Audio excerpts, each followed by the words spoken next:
पैसे के चक्कर से किसी एक व्यक्ति को भी संतुष्टि नहीं मिली। पैसे का संग्रह करने जाते हैं तो और संग्रह करने की जगह बना ही रहता है। पैसे को बांटने, दान आदि करने जाते हैं तो और बांटने की जगह रखा ही रहता है। पैसे को गाड़ने जाते हैं तो और गाड़ने की जगह बना ही रहता है। इससे संतुष्टि की जगह तो कभी किसी को मिलती नहीं है। इसके तृप्ति बिंदु की कोई जगह ही नहीं है। इसके तृप्ति बिंदु की कोई दिशा भी नहीं है। स्वयं हम पैसे से संतुष्ट हो नहीं सकते, पैसे को बांटने से भी संतुष्ट नहीं हो सकते। ज्यादा पैसे इकट्ठा कर लिए उससे कोई समझदार हो गया हो, यह प्रमाणित नहीं हुआ। कुछ भी पैसे नहीं रखकर घर बार बेचकर कोई समझदार हो गया हो, यह भी प्रमाणित नहीं हुआ। ज्यादा कम लगा ही रहता है। न ज्यादा में तृप्ति है, न कम में तृप्ति है, न ही बीच की किसी स्थिति में।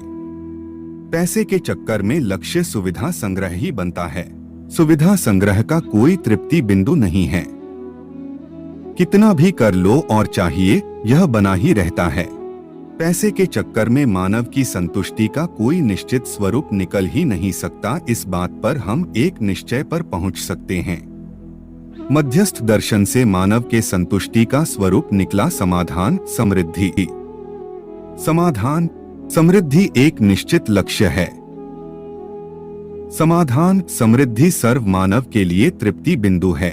समाधान, समृद्धि सबको मिल सकता है। समाधान से पहले समृद्धि होता नहीं।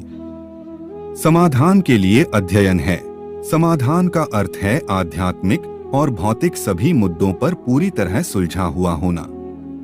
समाधान आधा अधूरा नहीं होता। समाधान संपन्न परिवार अपनी आवश्यकताओं का निश्चयन करता है। आवश्यकताओं का निर्धारण समाधान संपन्न परिवार में ही संभव है।